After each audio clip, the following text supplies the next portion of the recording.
স্বাগত NY71 সংবাদের সাথে আছি আমি শামীমা দোলা। বাংলাদেশের একটি সংবাদ প্রতিষ্ঠান বাংলাদেশ টাইমসের কার্যালয় থেকে ২১ জনকে সেনা সদস্যরা তুলে নিয়ে যান। এরপরে আবার তাদের অফিসে ফেরত দিয়ে গেছেন। অভিযানের নামে সংবাদকর্মীদের তুলে নিয়ে যাওয়া এবং তাদের ফেরত দিয়ে যাওয়ার ঘটনা দেশজুড়ে গণমাধ্যম ও সামাজিক যোগাযোগ মাধ্যমে আলোচনা ও সমালোচনার ঝড় তুলেছে।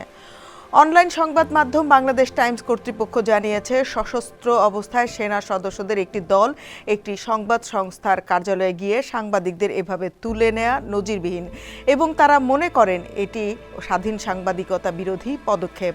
আমি Sabbir, mobile journalism editor in chief Bangladesh Times. আমাদের সাংবাদিকদের সেনা সদস্য পরিচয়ে প্রায় ঘণ্টাখানেক আগে যারা দায়িত্বরত ছিল এই সন্ধ্যাকালীন শিফটে, তাদের কোনো কারণ ছাড়া কিছু না বলে তাদেরকে তুলে নিয়ে যাওয়া হয়েছে। বাংলাদেশে এরকম একটা গুরুত্বপূর্ণ নির্বাচনের প্রাক্কালে এ ধরনের একটা ঘটনার তীব্র নিন্দা এবং প্রতিবাদ জানাচ্ছি। যেহেতু আমাদের অফিস আমরা মনে করছি আক্রান্ত, এটা স্বাধীন সাংবাদিকতার বিরোধী। বাংলাদেশ আন্তঃবাহিনী জনসংযোগ পরিদপ্তর বা ISPR এর পরিচালক অবশ্য এর পরে গণমাধ্যমকে জানিয়েছেন ঘটনাটির সমাধান হয়ে গেছে এবং এ নিয়ে বিভ্রান্তি বা ভুল বোঝাবুঝির আর কিছু নেই। এই যে ফুল টাইম আপনারা এখানে ছিলেন, আপনাদের সাথে কোনো ধরনের দুর্ব্যবহার করা হয়েছে? আপনি হ্যাঁ অথবা নাতে বলবেন। কোনো ধরনের দুর্ব্যবহার করা হয়েছে? আপনাদের কেউ কোনো ইনজুর বা কোনো হার্ট? কোনো কিছু না। আমরা আপনাদের কাছে একটা ডিসকাশনের জন্য ওনাদেরকে এখানে আনা হয়েছিল, ঠিক আছে? তো অলরেডি আমাদের এতজন দরকার। একটা প্রশ্ন রাখতে চাই, একটা প্রশ্ন।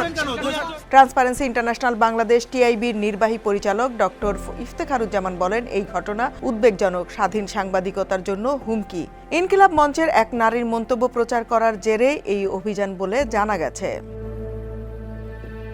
এখন এ পর্যন্তই। NY71 এর সাথেই থাকবেন।